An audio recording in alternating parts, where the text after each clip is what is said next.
Aluminum or carbon?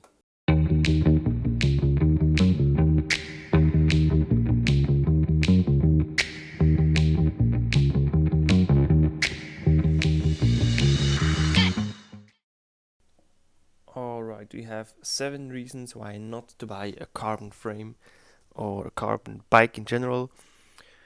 Let's jump straight to the points. Point 1 is aluminum is cheaper as a material.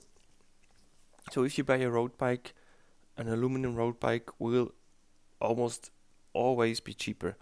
We have the Madone SL6, an entry-level carbon road bike from Trek, and we have the Emonda ALR5, an entry-level aluminum road bike from Trek. And if you compare those two price points, 499, 1599, cheaper, aluminum is cheaper. There's no argument against this. So if you look at the specs, the entry-level Madone SL6 comes with heavy wheels, deep dish, aluminum carbon mix, so those will be heavy.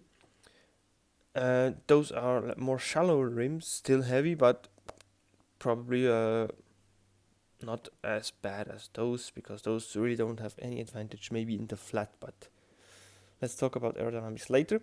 Point 2, cracks. If you have a crash, the carbon frame, those can be hidden in the carbon frame. Cracks can be hidden. As when you crash with an aluminum frame, the cracks are mostly visible and you feel them as well. But carbon can flex, because carbon flexes. It works. It's comfortable, so it's still working. It's always working. And if carbon flexes because of a crash, it can flex out of its place and back into its place, and you won't even recognize it. There can be a delamination in the material and you won't recognize it, so it's pretty dangerous. Aluminum, it doesn't flex as much. It will crack, it will break, so you will see it and feel it and hear it. Point 3, carbon isn't always the lighter option, especially when it comes to finished road bikes like these. So let's check out the Madone SL6's weight down here at Trek. So for a size 56, which is the go-to size to compare weights at Trek, we have 8.2 kilograms or 18 pounds. For the ALR4, we have 9.09. So this is 8, maybe 900 grams heavier. The ALR is heavier, of course. But if you check the specs, we have Ultegra. Sorry about that. We have Ultegra at the Madone SL6, and we have Tiagra at the ALR4. So there's a major advantage for the Madone SL6 here. But if you check the other components, we have carbon seat posts, lighter stem, etc. So it really doesn't really come down to the frame weight. The frame isn't really the argument for the lighter weight here. Let's go to point number 4. You can recycle aluminum. You can't recycle carbon. You can fix it. You can fix cracks, etc. Pretty easily. But if it is safe, that's the staying, and the replacement of the recycling and replacement of the alloy frame won't hurt as much, because the price is really low for the frame. Number 5, alloy frames are really nicely shaped these days, because Trek does something called hydroforming. So you see here this shape. If you look, or the Emonda ALR5 disc, maybe even. If you look at this shape, you could tell it's carbon, because you can't see the weldings that much. They are really nicely sanded off and really nicely, because the cosmetics are really nice.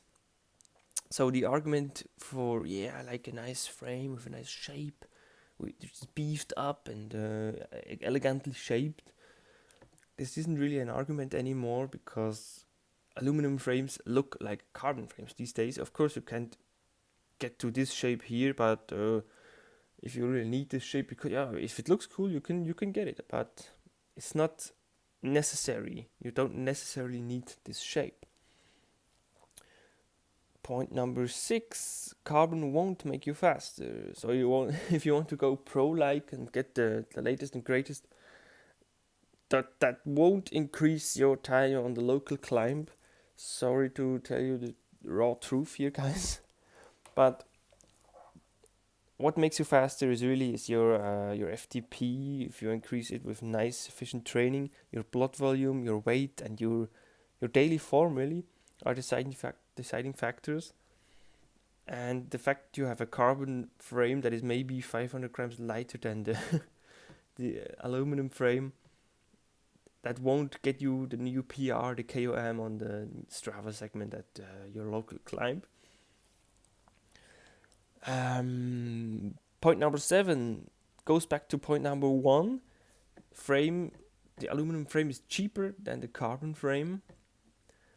So if you buy a carbon road bike, and let's say you have a budget of 5,000 Swiss francs, and you say, "Oh yeah, I can afford the new Manon SL6, pretty nice, boys," and I still have 500 left to I don't know, buy myself a fucking expensive road shoe that won't even be nice to walk in. But if you have a 5 grand budget, you can buy the Imonda LR4 and you have plenty of cash left. You can even go for the ALR5, maybe not the disc version, it's your call. You can even go for the 5 version and you still have plenty of cash left. And with the with the cash that you will have left, if you buy an aluminum frame, you can get a really important upgrades for your bike. Maybe a power meter, which is the most efficient training tool out there. There's nothing as efficient as a power meter for your training, because heart rate doesn't matter, average speed doesn't matter. You really want the raw power that you're putting out. Or you can get a nice shoe, a really stiff carbon shoe that will be efficient and comfortable and lightweight. A good helmet that will save your head and your brain. It's comfortable, it's badass looking, maybe a bit visibility. You can get light and durable wheels. For instance, a nice light alloy from rim, and Chris King or a DT Swiss hub that will run forever and is easy to service and etc. Or maybe good lights that make you visible in the night time and horrible conditions, the horrible weather conditions out there.